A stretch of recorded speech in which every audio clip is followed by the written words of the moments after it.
प्रिय दर्शकों, नमस्कार। एक बार फिर से उपस्थित हूँ आप सबके सामने गुरुवार के बाद शुक्रवार के कार्यक्रम में। विश्लेषण जन्म कुंडली का इस कार्यक्रम के अंतर्गत डेहरी ऑन से एक कुंडली आई है।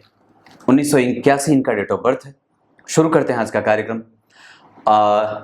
इससे पहले कि मैं कार्यक्रम आगे बढ़ाऊं, आप लोगों को एक बात कहूं। अस्त ग्रह पे मैंने एक कार्यक्रम बनाया है, उसे जाकर के अवश्य देखिए। इसके बाद मैंने विभिन्न रत्नों के लिए कार्यक्रम अलग से बनाए हैं कि किस लग्न के लिए कौन सा रत्न आवश्यक होता है, किस राशि के लिए कौन सा रत्न धारण करना यथोचित होता है। उसके बाद राहु केतु से संबंधित प्लेलिस्ट अलग बनाए हुए हैं, उसे भी जाकर के अवश्य देख लेना चाहिए, ताकि आप लोगों का जो भ्रम है वो टूटे और बहुत सारी चीजें वहां पे जानकारी के रूप में इकट्ठा करके रखी गई। शुरू करते हैं आज का कार्यक्रम। कहीं नहीं जाना है, बिल्कुल बन के रहिएगा। यहां मैं एक बात बताऊं, सबसे पहले इनकी कुंडली का मैं पंचांग पढ़ देता हूं।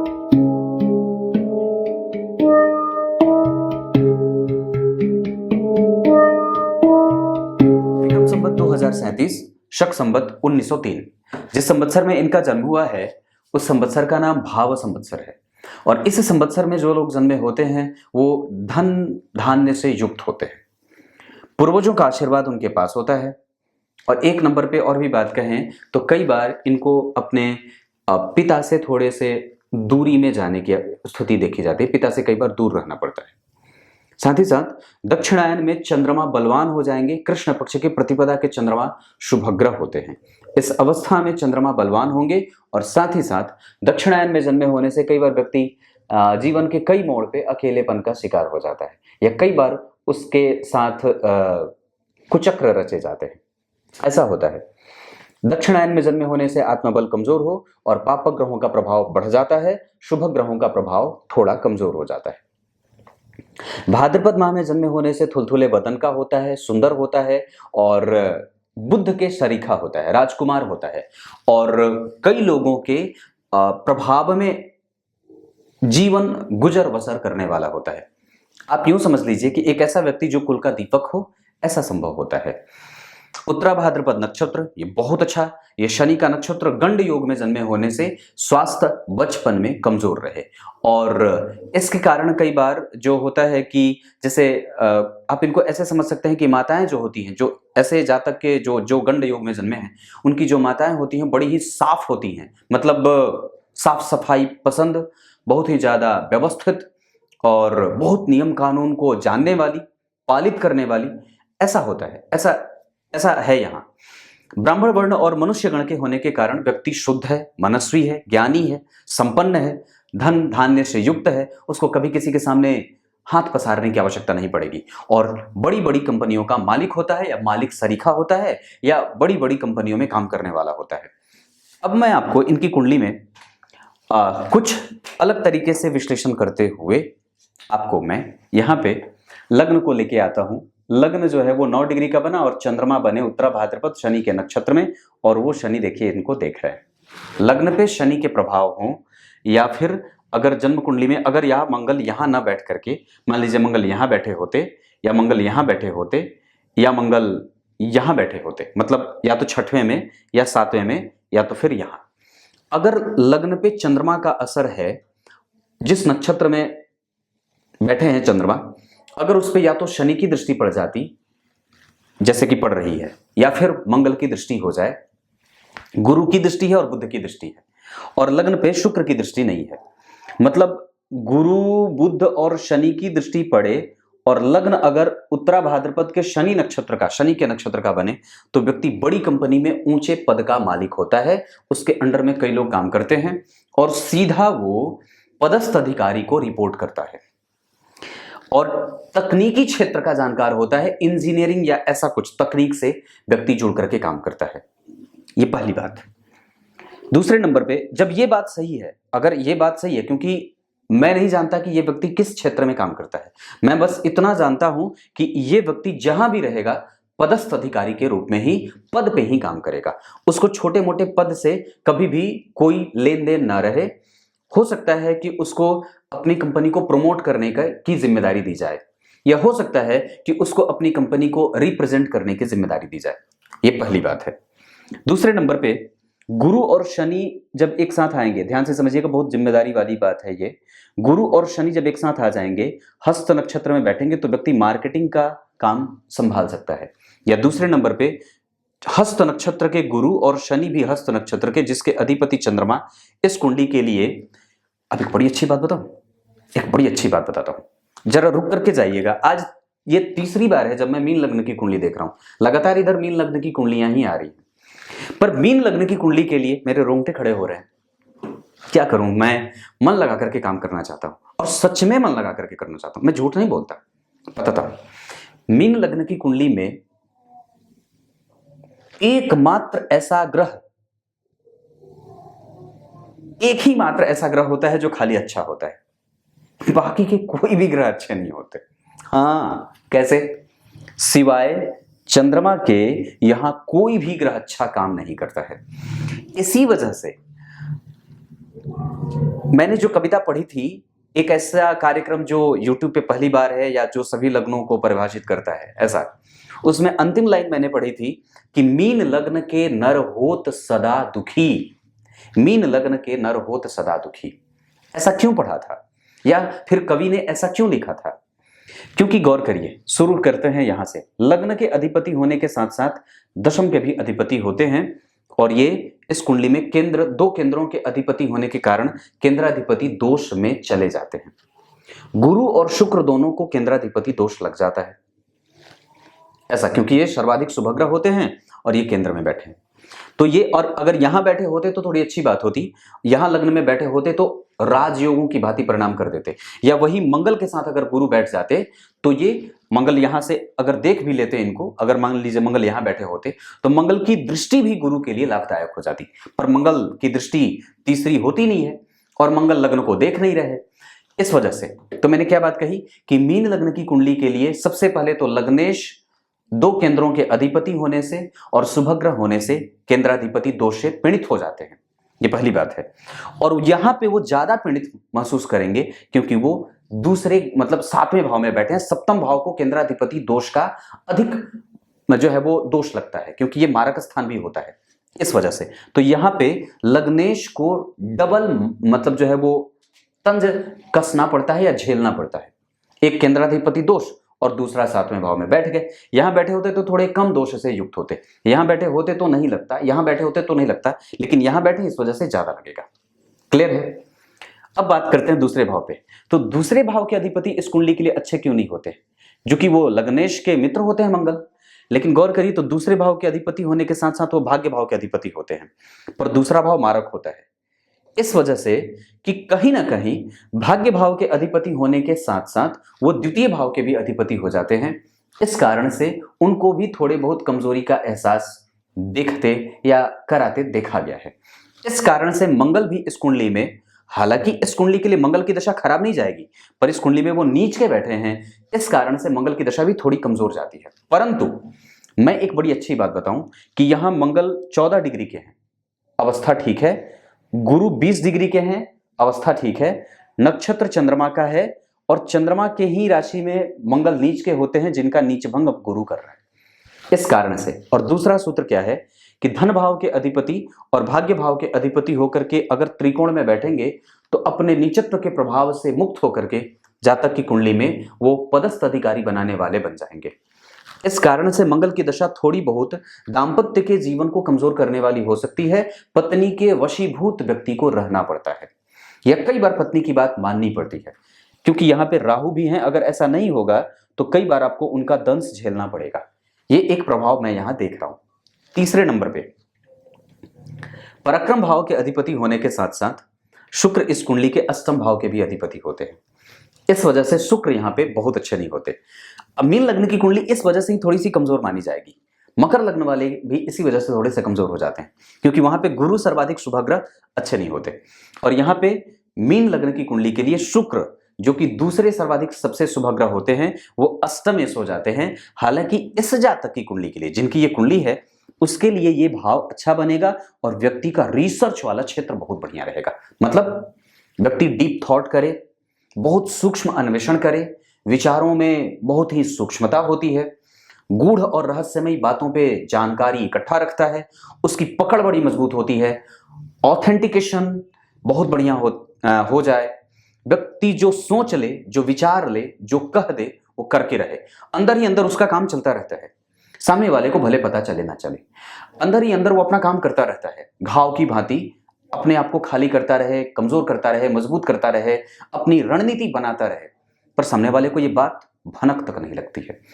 सामने वाले को डिक्लेरेशन देने से पहले उसके सारे पेपर तैयार होते हैं और उस पर वो काम कर चुका होता है। मतलब आपके पास ये बहुत अच्छी बात है कि आप अपनी ऊर्जा का सतत इस्तेमाल प्रत्येक पल और प्रत्येक पल बहुत ही मजबूती के साथ कर सकते हैं।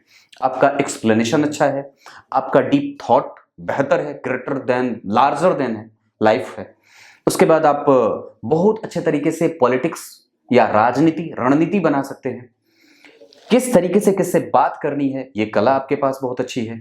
उसके बाद कम्युनिकेशन बहुत बढ़िया, थोड़ा कंजूस, धन को कैसे खर्च करना है, समायोजित और सुनियोजित कैसे करना है, मैनेजमेंट कैसे करना है, किस चीज को कैसे कहां रखने की आवश्यकता है, किस चीज के पे कैसे रणनीति बना करके उसको कैसे एनालिटिकल बेस पे कैसे उस पे काम करना है, ये बहुत अच्छा होगा।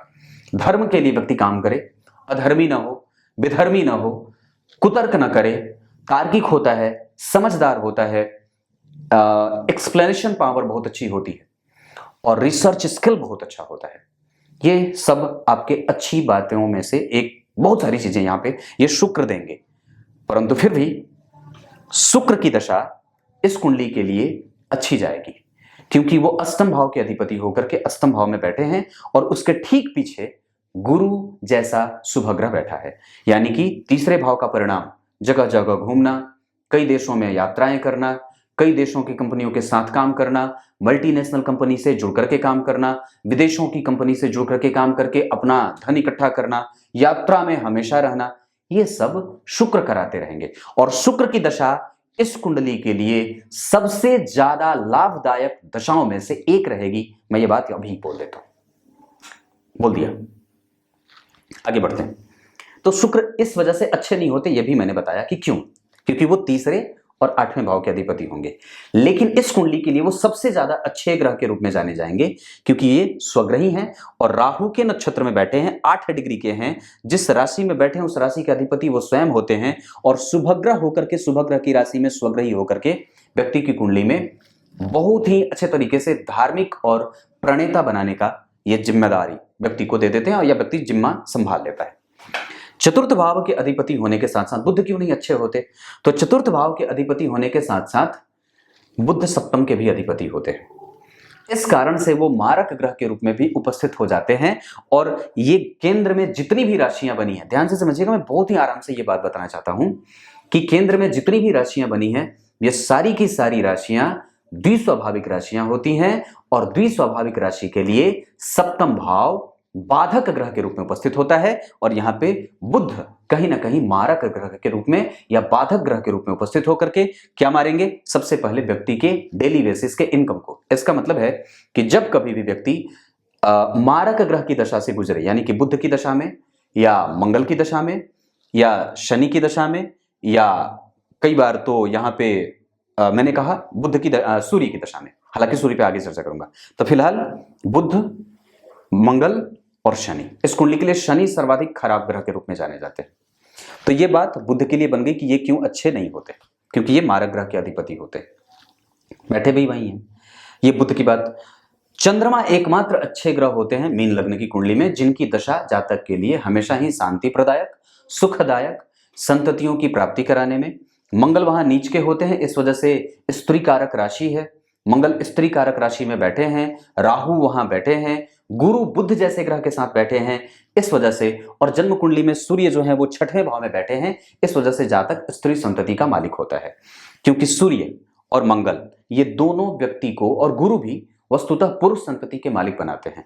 तो मंगल नीच के हो गए और सूर्य रोग में चले गए, इस वजह से व्यक्ति स्वतः ही पेट का बीमार या पेट से संबंधित समस्या या उदर जनित बीमारियों से पीड़ित रहता है।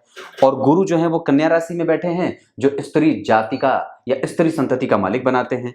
चंद्रमा जन्म कुंडली में जो यहाँ के अधिपति हैं वो जन्म कुंडली में कहाँ बैठे, जाकर के जन्म कुंडली में बैठे हैं लग्न में, स्त्री कारक राशि में, इस कारण से भी व्यक्ति को कई बार स्त्री संतति का मालिक, क्योंकि पंचम भाव सुद का होता है, इस वजह से ये बात कहने की आवश्यकता पड़ी।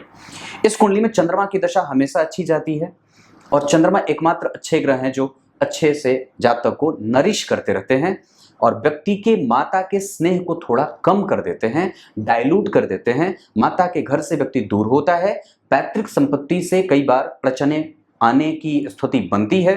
हालांकि उसमें व्यक्ति कई बार उन सब पचड़ों में नहीं पड़ना चाहता, पर वहां पे किसी भी तरीके से पैतृक संपत्ति उसको मिल जाती है, उसको उसके समाज का लाभ मिल जाता है, क्योंकि इस भाव के अधिपति अपने भाव से केंद्र में बैठे हैं और इससे केंद्र में होकर के शुक्र बैठे हैं जो देख रहे हैं। और इस भाव के अधिपति से केंद्र में जैसे देखिए केतु बैठे हैं जो व्यक्ति के साथ न्याय अवश्य ही करेंगे। साथ ही साथ अगर आप गौर करें तो शनि, गुरु और बुध जैसे तीन ग्रहों का प्रभाव लग्न पे पड़ेगा तो व्यक्ति के पास गंभीरता रहेगी, वह इतना गंभीर है कि उसको कोई भी उसके सामने टिक ना पाए। साथ ही साथ वो कई बार इतना ज़्यादा इमोशनल हो जाता है कि कोई भी उसको हरा देना चाहता है और साथ ही साथ कई बार वो इतना ज़्यादा घुल मिल जाता है, इतना ज़्यादा इमोशनल हो जाता है कि कोई भी उसको धक्का दे करके निकल जाता है और कोई भी उसके खिलाफ रणनीति बना लेता है। तो आपको सबसे ज़्यादा पहले इन सब चीज़ों पर काम करने की आवश्यकता मैं महसूस करता हूँ। मैंने यहाँ तक बात कही। छठवें भाव सूर्य छठे भाव के अधिपति होते हैं, इस वजह से वो कमजोर हो जाते हैं, मतलब अच्छे भाव के अधिपति बने नहीं। हालांकि अब इस भाव की अगर चर्चा करेंगे तो इस भाव के अधिपति होते हैं सूर्य और यहीं बैठे, यानी कि एक ग्रह यहां स्वग्रही, एक ग्रह यहां स्वग्रही और एक ग्रह यहां स्वग्रही। जब जन्म कुंडली के 3 ग्रह स्वग्रही होते हैं तो व्यक्ति पूर्वजों से तो धनवान होता ही है, सेल्फ मेड, जैसे बोलते हैं सेल्फ मेड बोलते हैं ना, उसको मेड नहीं मेड बोलते हैं, सेल्फ मेड मैन होता है, अपने आप से ही अपना रास्ता तय करता है और साथ ही साथ पिता से नजदीकी होने के बावजूद भी व्यक्ति को किसी भी प्रकार का कोई मतभेद नहीं है, पर फिर भी पिता का स्नेह थोड़ा कम सा मिलता है और पिता कई बार दूसरों के ऊपर डिपेंडेंट हो जाते हैं। ऐसी अवस्था में कई बार पिता को ना चाहते हुए भी किसी दूसरे के साथ आश्रय में जीना पड़ता है, या कई बार पिता जो होते हैं वो थोड़े से ऐसे प्रभाव में विकसित होते हैं जहां उनका आधिपत्य होने के बावजूद कोई दूसरा उनका अधिकार छीन लेता है। क्योंकि सूर्य जब छठे भाव में चले जाएंगे तो पिता बहुत ही सीधे सरल और स्वभावतः शांत बुद्धि के होने के बावजूद कई बार उनको कितने प्रकार के लोगों से प्रभावित होकर के अपना निर्णय सुनाना पड़ता है, जहां कई बार उनको अपने ही संतति का मुंह बंद करना पड़ता है या रख देना पड़ता है या रखना पड़ता है। ऐसी स्थितियां होती क्योंकि सूर्य पिता का कारक होता है और वो जन्म कुंडली में छठवें भाव में अपने ही नक्षत्र में बैठा, पिता जहां भी होंगे मजबूत होंगे। पिता आर्थिक रूप से मजबूत, सुदृढ़ और बेहतरीन बुद्धि के मालिक होते हैं। कई बार पिता का संग जल्दी छूट जाता है और कई दफा ऐसी स्थिति में पिता जो होते हैं वो हमेशा ही व्यक्ति के लिए मजबूती से खड़े होते हैं, लेकिन कई बार उनके जो धूर विरोधी होते हैं पिता कई बार उनका बिल्कुल भी विरोध नहीं कर पाते और कई बार उनके सामने उनकी तोती नहीं चलती, या कई बार वो स्वयं ही किसी के द्वारा दबे हुए से महसूस किए जाते हैं, या करना पड़ता है या होना पड़ता है या हुए रहते हैं। ऐसा मैं कुछ देख रहा हूं, आप समझ लेना अपने लेवल पे। सूर्य 28 डिग्री के, इस वजह से उनका प्रभाव मजबूत होने के बावजूद भी कमजोर रहा और व्यक्ति किसी के प्रभाव में अपना प्रभाव विकसित करता है। ऐसी स्थिति देखते बन रही है और कई बार पिता जो होते हैं वो बहुत सारे पूर्वजों को लेकर के चलने वाले होते हैं, उनके ऊपर कई सारी रिस्पॉन्सिबिलिटी रहती है, पिता खुद भी कई बार जिम्मेदारियों से बंधे होते हैं। ऐसा मैं सूर्य के बारे में बोल रहा हूँ। अब ये बात आपकी कुंडली में पंचम छठवें भाव की रही, सातवें भाव की चर्चा करते हैं। मैं अभी और भी चर्चा करूंगा, अभी ये सिर्फ इसलिए बता रहा हूं ताकि आपको क्लैरिफिकेशन मिलता रहे कि क्यों आखिर जीवन में थोड़ी बहुत समस्याएं बनी रहती है, क्योंकि एक एक ग्रह कैसे कमजोर हो जाते हैं। सातवें भाव के बारे में चर्चा करी, आठवें भाव के बारे में चर्चा करी, नवम भाव के बारे में चर्चा करी, दशम भाव के बारे में चर्चा करी, एकादशवें भाव और 12वें भाव पे आ जाते हैं। शनि क्यों अच्छे नहीं होते? क्योंकि वो इस कुंडली के लिए लग्नेश के अच्छे नहीं होते मित्र, और वो साथ ही साथ इस कुंडली के पापी भाव के अधिपति और एकादशवें भाव के बाद 12वें भाव में 2 स्थान के अधिपति होते हैं। अब आपकी कुंडली में विचारणीय बात है कि अभी केतु की दशा चल रही है और केतु में चल रहे हैं शनि 2022 के 6वें महीने से। विचार करिए कि जन्म कुंडली में केतु जो हैं वो बैठे हैं कहाँ? एकादशवें भाव में। उत्तराषाढ़ा नक्षत्र सूर्य का नक्षत्र होता है, यहाँ सूर्य जो है वो रोग भाव में बैठे इसका मतलब क्या हुआ कि एकादशवें भाव के अधिपति शनि जो इस कुंडली के पहले ही अच्छे भाव के अधिपति नहीं होते, मतलब राहु और केतु कैसे परिणाम करते हैं कि जब वो किसी अच्छे भाव में बैठ जाए या किसी भी अच्छे भाव के अधिपति की राशि में बैठ जाए, या तो केंद्र में बैठ जाए या तो त्रिकोण में बैठ जाए। पर यहां पे वो, इसीलिए मैंने ये बात आपको पहले बताने का प्रयास किया है कि क्यों इस कुंडली को हम कई बार मानसिक रूप से परेशान देख रहे हैं, या कई बार हमारे जीवन में किस तरीके की समस्या आ सकती है। जब हम इस बात को समझ लेते हैं कि हमारी कुंडली में वास्तव में कौन से ग्रह किस तरीके का परिणाम करने वाले हैं, तो निश्चित रूप से सारी चीजें क्लियर हो जाती हैं। क्योंकि स्पष्टतया हम कई बार यही बात नहीं समझ पाते कि हमारी कुंडली में वास्तव में हमारे ग्रह कैसे नेचर को पालित कर रहे हैं, और हमारे जो हमारी तरफ उनकी रोशनी है वो किस तरीके से काम करेगी। तो आपकी कुंडली के लिए चंद्रमा की रोशनी और आपकी कुंडली के लिए मंगल की रोशनी अच्छी आएगी, लेकिन शनि की रोशनी आपके लिए कमजोर आएगी। कारण, क्योंकि वो इस कुंडली के लिए अच्छे नहीं होते। दूसरे नंबर पे, अच्छे भाव में केतु बैठे नहीं, पर सिद्धांत ज्योतिष का यह कहता है कि एकादशवें भाव में पाप ग्रह का बैठना और पाप ग्रह का देखना अच्छा होता है। इसका मतलब है कि अब पाप ग्रह एक मंगल उच्च की दृष्टि से देख लिए, बैठे खुद नीच के हैं पर देख उच्च की दृष्टि से रहे। इसका मतलब है कि एक पाप ग्रह वहां बैठा, पाप ग्रह की राशि बनी। एकादशवें भाव में पाप ग्रह की राशि का बनना अच्छा होता है, एकादशवें भाव में पाप ग्रह का बैठना अच्छा होता है। एकादशवें भाव पे अगर किसी भी ग्रह की उच्च राशि बनी हो और वो ग्रह उसको देख ले तो अच्छा होगा। इसका मतलब है कि तीन चीजें इस कुंडली को परफेक्शन की तरफ ले जा रही है। चौथे नंबर पे, इस कुंडली में गुरु की दृष्टि पड़ रही है। जो इस कुंडली में लग्नेश होते हैं सप्तम भाव में बैठ करके नीच की दृष्टि देख रहे हैं। इसका मतलब थोड़ी बहुत परेशानी होगी, लेकिन जो गुरु की नीच दृष्टि पड़ी तो चलो एक शुभ ग्रह की दृष्टि तो कम से कम पड़ी, थोड़ी कमजोरीपन के साथ पड़ेगी पर एक शुभ ग्रह उसको देख लिया। इसके बाद क्या बात होती है कि शुक्र इस भाव से केंद्र में बैठे हैं और वो भी स्वग्रही। इसका मतलब है कि लाभ का सुख और व्यक्ति के जीवन में जो उसका संपूर्ण है। अब जब दशम भाव को, एकादशवें भाव को जब आप केंद्र में रखेंगे तो उससे कहीं ना कहीं चौथे भाव में शुक्र स्वग्रही हो जाएंगे। इसका मतलब है कि लाभ का सुख व्यक्ति को मिलेगा और करियर में लाभ भी है। मैं एक बात और भी कह सकता हूं कि व्यक्ति की कुंडली में लाभ भाव के अधिपति जन्म कुंडली में अपने भाव से पंचमस्त गए, और जिस भाव में बैठे हैं उस भाव का अधिपति देखिए यहीं बैठा है। इसका मतलब है क्या होता है कि लाभेश अपने भाव से पंचमस्त गए, त्रिकोण में गए, शुभ ग्रह के साथ गए। लाभेश का शुभ ग्रहों के साथ बैठना और लग्नेश का लाभेश के साथ बैठना, लग्नेश गुरु, लाभेश शनि, ये दोनों एक साथ बैठ गए तो सरकारी क्षेत्र से भी व्यक्ति को लाभ मिलता देखा जा रहा है। मतलब व्यक्ति ऐसे क्षेत्र में भी काम करेगा जो सरकार से जुड़ा हुआ हो, सरकार से, सरकारी, सरकार को और सरकार के लिए ऐसा काम करने वाला। जो अब्राहम लिंकन की बात थी, जनता को, जनता के लिए, जनता के, पता नहीं वो जो था ना सिद्धांत, पता नहीं क्या वो जो था, मुझे नहीं पता। तो ये बात है। तो ये चीज यहाँ पे गुरु, शनि और बुध, ये तीनों यहां बैठ करके आपको कंप्यूटर से संबंधित, तकनीक से संबंधित, लोहा से संबंधित जितना भी होता है वो सब, आप ऑटोमोबाइल हो जाए, भारी मशीनरी हो जाए, मार्केटिंग हो जाए, टारगेट पूरा करने वाला हो जाए, ये सब करवा देते हैं। पर ये बात केतु की दशा में कई बार ऐसी होगी। अब ये फाइनल मोमेंट है और फाइनल जो बता रहा हूं बात, इसको ध्यान से समझने की बात है। केतु आपकी कुंडली में जिस नक्षत्र में बैठे उस नक्षत्र का अधिपति ऋण में बैठा है। इस कारण से व्यक्ति के जीवन में समस्याएं आती हैं, उसमें कुछ दिन जीता है फिर धीरे से निकल जाता है। उसको टारगेट पूरा करने का दबाव रहेगा, कम पैसों पे नौकरी करने की नौबत भी आएगी जीवन में, टारगेट पूरा करने का दबाव भी होगा, साथ ही साथ वो इसी दशा काल में कम पैसों पे नौकरी करे, टारगेट पूरा करे और उसको ये भी लगे कि मैंने कुछ किया भी नहीं। ये संपूर्ण दशा में व्यक्ति जो है वो तमाम प्रकार के मानसिक उधेड़बुन में जीता रहता है।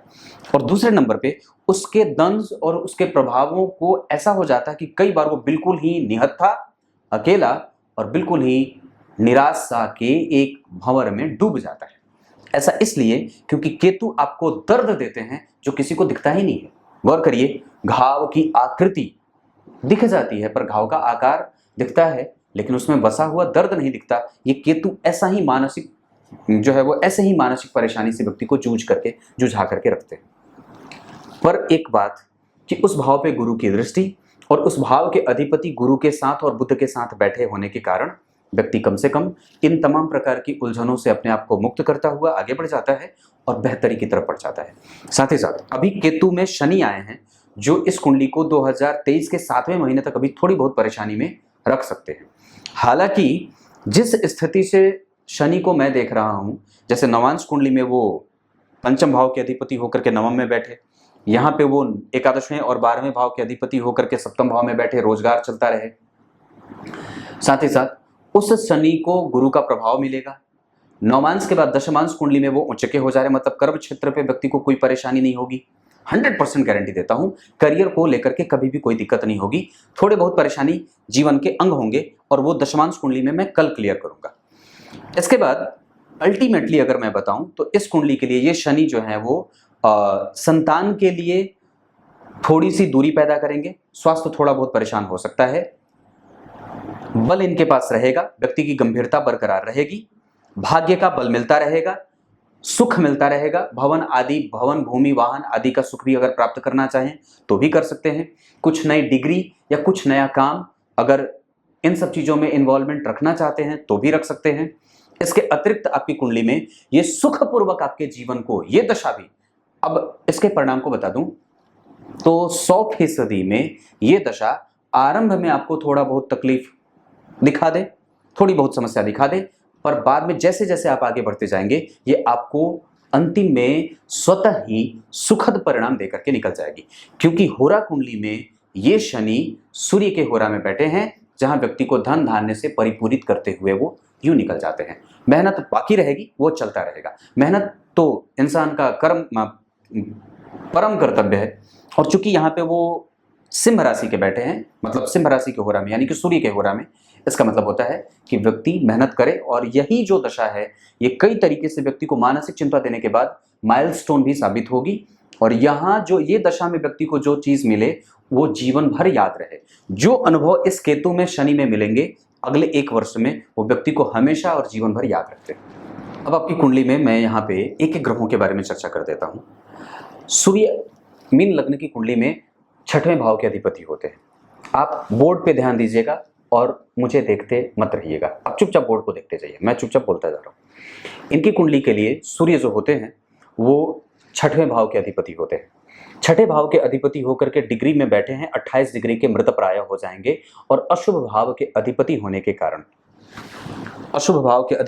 के कारण जन्म कुंडली में व्यक्ति के पास हमेशा ही कई बार उसके जो लड़ने की क्षमता है बहुत ही उच्चतम और बेहतर तरीके की होती है। पर इन सब के होने के बावजूद भी कई बार व्यक्ति बहुत ही ज्यादा डिप्रेस हो जाता है, क्योंकि वस्तुतः वो डिग्री में कमजोर है और मृतप्राय है और उस सूर्य के पास किसी भी शुभ ग्रह का बल नहीं है। साथ ही साथ उसके ठीक पीछे मंगल और राहु जैसे दो पाप ग्रह उसके सुख में या उसके उपभोग में समस्याएं ला रहे हैं। और उसके ठीक पीछे आगे ठीक अगले भाव में गुरु और बुध और शनि जैसे ग्रह के बैठने के कारण व्यक्ति के पास होप बना रहता है। मतलब वो जैसे ही समस्या से घिरेगा, एक तरफ उसको तुरंत ही एकदम नेगेटिव चीजें दिखाई देने लगती हैं। अगले ही पल जैसे ही वो थोड़े दिन उस समस्या से गुजरता है, उसको कुछ दिनों के बाद उसका समाधान उसको मिल जाता है और उसकी काट उसके पास उपलब्ध हो जाती है।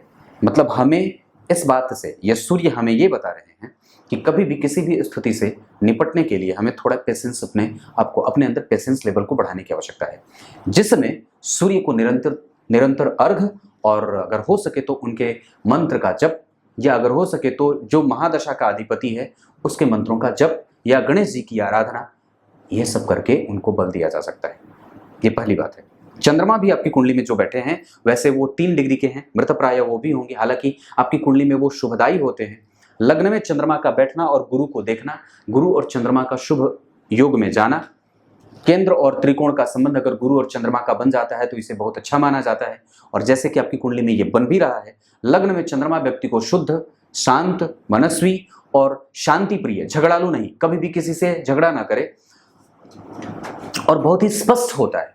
वो इतना दबाव उसके पास बना हुआ है, फिर भी व्यक्ति किस तरीके से अपने आप को सबको बैलेंस करना चाहता है, ये कोई इस व्यक्ति से बहुत अच्छे तरीके से सीख सकता है। प्रत्येक प्रकार की विपरीत परिस्थिति में उलझता हुआ व्यक्ति अपने आप को अंतिम स्थिति में पहुंचा देगा और जीतने की स्थिति में ही होगा। ये व्यक्ति हारेगा नहीं, क्योंकि चंद्रमा के ऊपर गुरु की दृष्टि है और चंद्रमा के ऊपर शनि जैसे न्यायकर्ता ग्रह की दृष्टि है, जिसके कारण व्यक्ति का पराक्रम भले ही कभी कभी कमजोर हो जाए, वो जितना एक्सपेक्टेशन रखता है, जैसे अपने पत्नी से, जितना अपने बच्चों से, जितना अपने पिता से, जितना अपने बाकी के लोगों से, उतना उसको मिलता नहीं है। इस जातक की कुंडली में मामा, मामी, नाना, नानी, ससुराल का पक्ष और ये सब जो हैं वो इसके सन्निकट ही खड़े हैं। ये मामा का भाव होता है ना, मौसी का, मामा का, ये सब क्षेत्र आपके लिए लाभदायक हो सकते हैं। इन लोगों से आपको सहयोग हमेशा ही मिल सकता है। पर साथ ही साथ आपकी कुंडली में जो बड़े भाई बहन हैं, जैसे चाचा चाची या छोटा भाई बहन, ये सब लोग कई बार थोड़े कमजोर हो जाते हैं, क्योंकि शुक्र छोटा भाई भाव का अधिपति, इस पे गुरु की दृष्टि है पर अच्छी दृष्टि नहीं है, और यहाँ के अधिपति अष्टम भाव में है। तो व्यक्ति ऐसा है जैसे कोई अष्टम भाव में अगर छठवें भाव के अधिपति बनेंगे तो कई बार भाई के कारण भी विपरीत परिस्थितियां बनती हैं, ऐसा भी देखा जा सकता है। या कई बार व्यक्ति जो होता है वो किसी न किसी वजह से अपने कुटुंब के द्वारा उलझा हुआ महसूस करता है, क्योंकि द्वितीय भाव के अधिपति नीच के हैं, तो हमें कुटुंब को समझने की ताकत अपने अंदर विकसित करने की बात होगी। शुक्र उस भाव पे एक शुभ ग्रह की दृष्टि है और इस भाव के अधिपति नीच के हैं राहु के साथ। इस वजह से जो केतु के बाद शुक्र की दशा आएगी, हमें उस दौरान उस दशा का इंतजार करना चाहिए जिसमें हमें लाभ मिल सकता है। और निस्संदेह मैं ये बात कह दूं तो आपकी कुंडली के लिए शुक्र जो है वो 8 डिग्री के हैं दशा में, वो तुला राशि के 8 डिग्री के स्वाति नक्षत्र में बैठे हैं, जिसका सीधा सा अर्थ होता है कि वो थोड़ी बहुत परेशानी से आरंभ में रखेंगे और बाद में व्यक्ति को जीत हमेशा दे देंगे। इस जातक के जीवन में जितनी भी दशाएं होंगी वो आरंभ में थोड़ी बहुत परेशानी देंगी, पर व्यक्ति हर तरीके से जीतता हुआ निकल जाएगा। ये मैं गारंटी देकर के ये बात कर सकता हूँ। हर एक काम में व्यक्ति का आरंभ फंसा है पर अंत हमेशा बेहतर हुआ है। हर एक काम में व्यक्ति उलझा हुआ है आरंभ में, और वो सिर्फ इसलिए उलझा है क्योंकि वो इमोशनल बहुत ज्यादा है, क्योंकि लग्न में चंद्रमा बैठे हैं। और बुध और चंद्रमा जब एक साथ आमने सामने बैठ जाते हैं तो व्यक्ति के कंफ्यूजन को बढ़ाने वाले और डिसीजन मेकिंग कैपेसिटी को कमजोर करने वाले कई बार होते हैं। हालांकि वो प्रोफेशनली नहीं, पर्सनल लेवल पे वो व्यक्ति प्रोत्साहित नहीं हो पाता है या ना तो कर पाता है। उसके पास जितना पर्सनल ज्ञान नहीं है उससे कई गुना ज्यादा उसके पास कार्य क्षेत्र का अनुभव है। वो दीवारों के बीच में उलझ जाता है और बाजार में जाकर के स्वतंत्र हो जाता है और मजबूत हो जाता है। वो जीवन में बाहर के लोगों से जीत जाए पर घर के अंदर आकर के हार जाता है। इस वजह से कुटुंब से डरने का और हारने का खतरा है। यह खतरा है क्योंकि द्वितीय भाव के अधिपति नीच के हैं, मतलब उस भाव का संपूर्ण लाभ, और ऐसे यहाँ पे एक शुभ ग्रह की दृष्टि है। इस वजह से मैं ये बात जरूर कर सकता हूँ, पर फिर भी हमें वहां पे सावधान अवश्य होना चाहिए। हालांकि उसको अगर मैं कहूँ कुछ देर के लिए, तो अगर केतु की दशा निकल जाए तो हमें किसी भी तरीके से अगर कुटुंब से लड़ना हो, उनके खिलाफ अगर कोई बात करनी हो, तो हमें शुक्र की दशा का इंतजार करना चाहिए।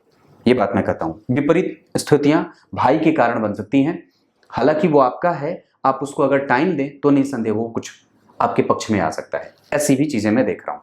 तीसरे नंबर पे यहाँ मैं एक बात और भी कहूंगा कि छोटे भाई भाव के अधिपति मंगल होते हैं या कारक होते हैं। मंगल अधिपति नहीं कारक होते हैं, और वो आपकी कुंडली में नीच का है, उसका नीच भंग हुआ है।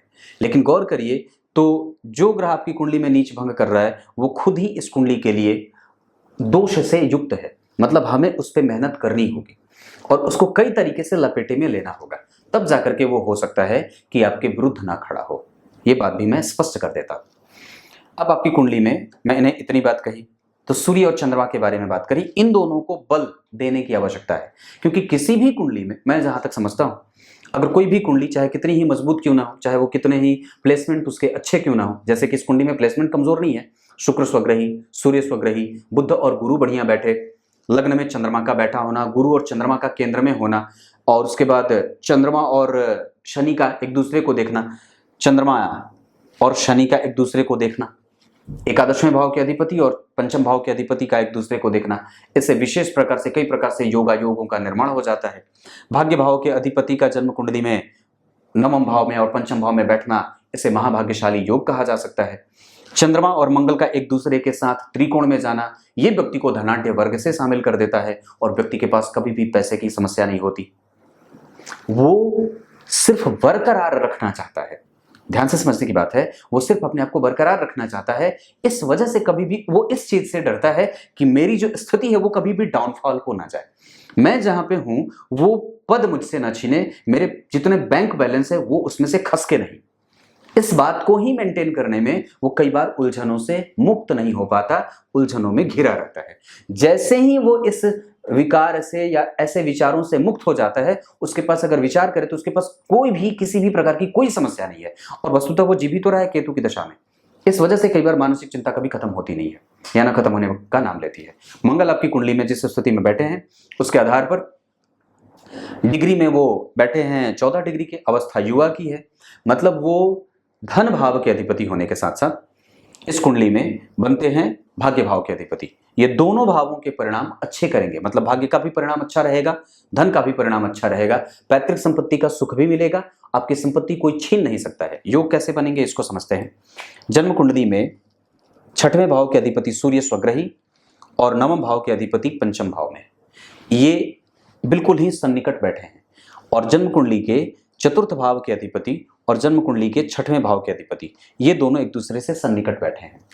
ये सन्निकट बैठे होने के कारण ही व्यक्ति के पैतृक धन पे एक बार ऐसा लगेगा जैसे कि कोई संकट आए लेकिन वो निकल जाए, क्योंकि आपके पास कानून, आपके पास आपका ज्ञान, आपके पास दुश्मन से लड़ने की ताकत और आपके पास आपके कुटुंब जन जो इनडायरेक्टली आपके पास हैं, जो आपके साथ सन्निकट बिल्कुल खड़े हैं, वो आपके पक्ष में हैं। मतलब आपके मामा का पक्ष, आपके मौसी का पक्ष, आपके कजन ब्रदर वगैरह जो हैं वो आपके साथ सन्निकट खड़े हैं। आप इन लोगों का लाभ ले सकते हैं। वकील, कोर्ट, केस कचहरी, ये सब आपके साथ है। मृतप्राय है, इस वजह से उन लोगों को थोड़ा मनाना पड़ता है, उन लोगों के पास जा करके मदद मांगनी पड़ती है, ऐसी स्थितियां बन जाती है।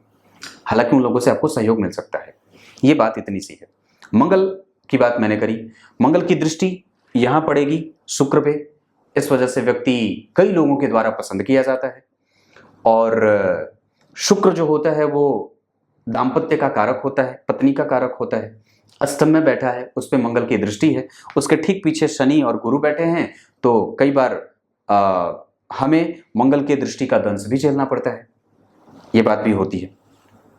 तो मंगल की बात रही। मंगल की 7वीं दृष्टि वहां लाभ की स्थिति, कई तरीके से व्यक्ति को धन कमा दे। और 8वीं दृष्टि 12वें भाव पे, इस वजह से व्यक्ति जो होता है वो कई लोगों के संपर्क में होता है, अच्छे और ऊंचे लोगों के संपर्क में होता है, पिता और पिता का आज्ञाकारी पुत्र भी होता है। और निस्संदेह ऐसी स्थिति में व्यक्ति पिता से दूर होता है, मतलब भौतिकीय दृष्टिकोण से अगर देखें तो क्लियर है, रूटेड होता है, जन्म से ही अपने क्षेत्र को जानने वाला, पहचानने वाला, चाहे कितना भी ऊंचा पद मिल जाए, कभी भी अपने मूल उद्देश्यों से भटकता नहीं है और कभी भी अपने रिश्तेदारों को, अपने जो है वो प्रभावों को, जैसे होता है कि कमजोर, जैसे कुछ लोग होते हैं जैसे अगर पद पे चले गए तो वो सब कुछ भूल गए, ऐसा नहीं होगा, क्योंकि गुरु और शनि यहाँ पे और चंद्रमा का प्रभाव व्यक्ति को सबसे जोड़ करके और सबसे बांध करके रखने वाला होता है। रिश्तेदारों को किसी भी तरीके से उनके सन्निकट जाकर के बिठाने वाला और बैठने वाला होता है। ये ऐसी स्थिति होती है जो व्यक्ति को आत्मीय रूप से बहुत ही ज्यादा मजबूत कर देता है। तो ये मंगल के बारे में चर्चा करी। बुध जो है वो जन्म कुंडली में 22 डिग्री के हैं, हस्त नक्षत्र में बैठे हैं। चंद्रमा और बुध, कई बार ऐसा लगेगा जैसे उसका डेली बेसिस या डेली रूटीन या डेली लाइफ जो है वो कभी कभी कंफ्यूजन से युक्त रहे, क्या कई बार व्यक्ति को छोटी मोटी बीमारियों से युक्त होना पड़ता है, जहां वात, पित्त और कफ तीनों अनकंट्रोल थोड़े से होते हैं। हालांकि व्यक्ति इस मामले में बहुत ही सजग होगा, क्योंकि 4th भाव के अधिपति अपने भाव से चतुर्थस्थ स्वग्रही होकर के बैठे हैं।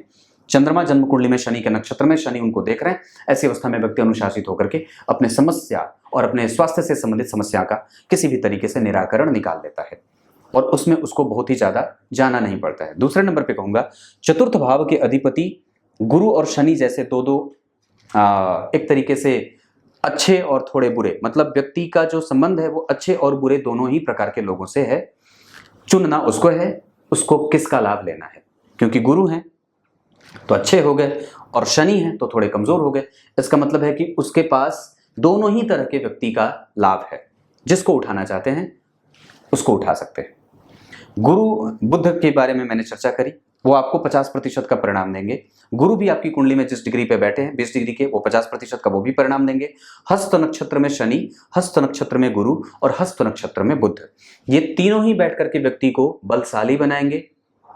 पत्नी थोड़ी चंचल मानसिकता की होती है, कई बार क्रूरता उनकी देखी जा सकती है, कई बार जो है वो तुरंत ही बदल जाने वाली होती हैं, डिप्लोमेट होती हैं, छोटी छोटी बातों को ध्यान में रखने वाली होती हैं।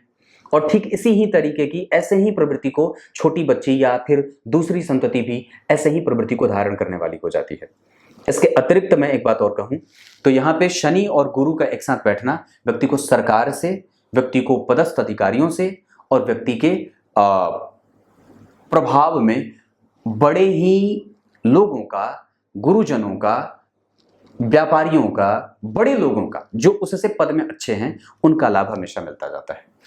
उन लोगों का प्रभाव कभी भी ना तो जातक पे कम होता है, ना तो जातक उन लोगों को प्रभावित करने में कभी भी अपने आप को कमजोर महसूस करता है, क्योंकि गुरु व्यक्ति को गंभीर बनाएंगे, बुध व्यक्ति को डिलडॉल और मजबूत शरीर का बनाएंगे, मतलब अच्छा बनाएंगे, और लग्न में चंद्रमा व्यक्ति को श्रेष्ठ और सुंदर बनाएंगे, सुबुद्धि से युक्त, क्योंकि गुरु और चंद्रमा यशस्विता का, ज्ञानी होने का, प्रगल्भित होने का, बुद्धिमान होने का, गुणवान होने का, धार्मिक होने का, पुरोधा होने का, जानकारी से युक्त रहने का और कई प्रकार से कृतज्ञ होने का भाव जागृत करेंगे।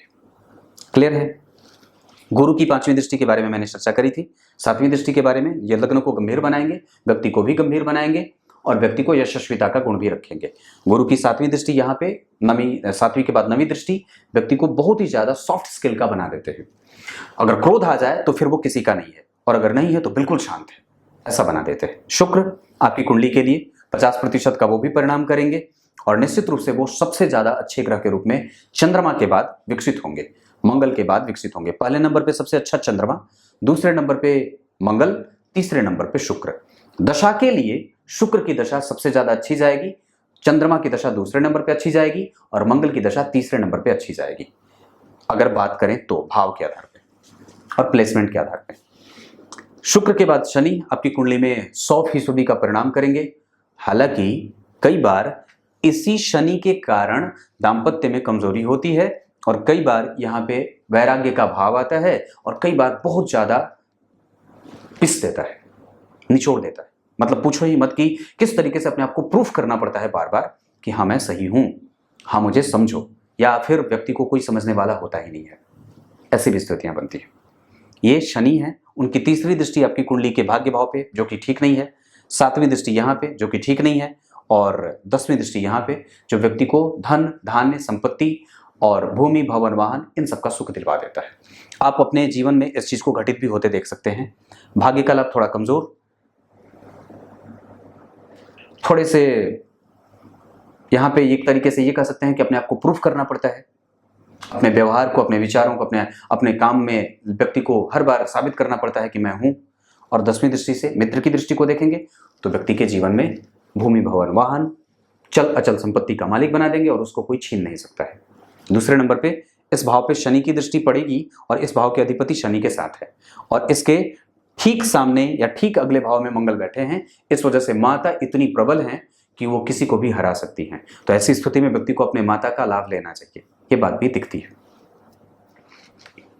शनि के बाद राहु और केतु आपकी कुंडली में अच्छे नहीं है, इस वजह से राहु और केतु की दशा भयंकर परेशानी से युक्त होने वाली है और कष्ट देने वाली है। इस वजह से भी कई बार केतु की दशा आपको कमजोर या कमजोरी से युक्त प्रतीत होती है। वैसे आपकी कुंडली में मैं एक बात बता दूं तो केतु और राहु दोनों में से अगर आप गणना करेंगे तो राहु की दशा कुछ कुछ मामलों में अच्छी रही है, पर केतु की दशा भयंकर मानसिक कष्ट देने वाली रही है। लेकिन इसके बाद जो शुक्र की दशा आएगी वो डेफिनेटली आपके लिए बहुत अच्छी रहेगी, ये मैं विश्वास के साथ कह सकता हूँ। बाकी की चीजें मैं कल बताऊंगा, जिसमें नक्षत्रों का चयन करूंगा और नवमांश और दशमांश को डिक्लेयर करूंगा। तब तक के लिए बहुत बहुत नमस्कार।